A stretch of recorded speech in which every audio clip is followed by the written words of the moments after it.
ทุกคนเคยสงสัยบ่ว่าคริปโตแต่ละเหรียญแต่ละสกุลเงินมันมีมูลค่าตลาดหรือ Market Cap อยู่เท่าใดและเราสามารถเบิ่งได้อยู่ไสสารคลิปนี้เดี๋ยวตุ้ยจะมาบอกวิธีการเบิ่งมูลค่าตลาดหรือ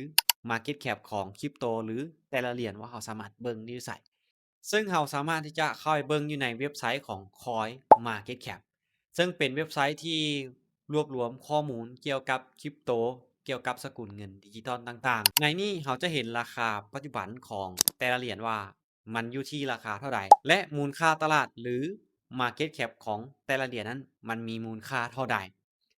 และจะแสดงปริมาณการซื้อขายตลอด24ชั่วโมงพร้อมกันนั้นมันยังมีข้อมูลอื่นๆอีกที่สำคัญหลากหลาย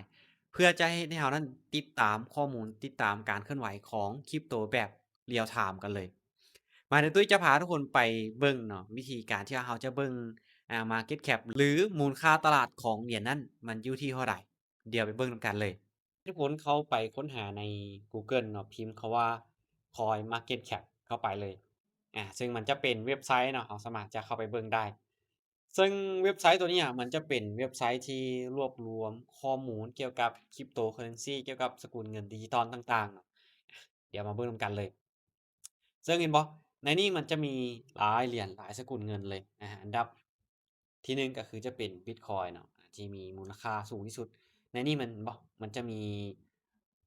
หลายเหรียญหลายสกุลเงินที่เป็นคริปโตเนาะเป็น Cryptocurrency บ่อานี่คือ100เหรียญทำอิฐเนาะเดี๋ยวมาเบิ่งเนาะว่าวิธีในการเบิ่งมูลค่าตลาดของเหรียญนั้นๆเราเบิ่งอยู่ไสและแต่ละเหรียญมีมูลค่าตลาดอยู่เท่าใดก็คือเดี๋ยวเบิ่งที่ว่า BTC หรือว่าบิตคอยน์ก่อนเนาะซึ่งเห็นบ่ตัวนี้จะเป็นราคาปัจจุบันของมันบิตคอยน์ราคาปัจจุบันอยู่ที่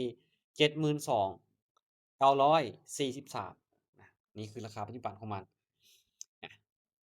และตัวนี้เนาะก็คือ Market Cap หรือมูลค่าตลาดของบิตคอยน์ตัวนี้เลยทุกคนลองนับเบิ่งเนาะว่านี่มันเท่าใดก็คือนี่ตัวเลขนี่เขาจะนับเป็นตัวเลขเอาว่าตัวเลขจักโตคือ3โต6โต9โตอา12โตให้ทุกคนลองไปคิดลองไปคำนวณเบิ่งเนาะนี่คือมูลค่าตลาดของ Market Cap หรือว่ามูลค่าตลาดของอ่าบิตคอยน์และส่วนว่า Ethereum เนาะ Ethereum นี่ก็มีมูลค่าตลาดอยู่ที่ประมาณอ่า200,000,000,000200,000,000,000เหรียญ200,000,041,100ห้า65ล้านเนาะนี่คือมูลค่าตลาดอันนี้น่าจะล้านล้านๆเหรียญพุ่นล่ะนี่เป็นมูลค่าตลาดหรือ Market Cap เราสามารถที่จะเข้ามาเบิ่งได้เนาะแต่ละเหรียญว่ามันมีมูลค่าตลาดอยู่เท่าใดอานี่สามารถที่จะเบิ่งได้และนี่จะเป็นวอลลุ่ม24ชั่วโมงเนาะปริมาณการซื้อขายนี่ก็คืออยู่ที่อา สาม30,000,000น่ะเนาะ30,000,000และนี่จะเป็นปริมาณการซื้อขายที่เป็นบิตคอยน์โดยรวมก็คืออยู่ประมาณ20บิตคอยน์ในนี้มีข้อมูลหลากหลายเนาะทุกคนสามารถที่จะเข้ามาเช็กเข้ามาเบิ่งได้ว่าจะเป็นในเรื่องของ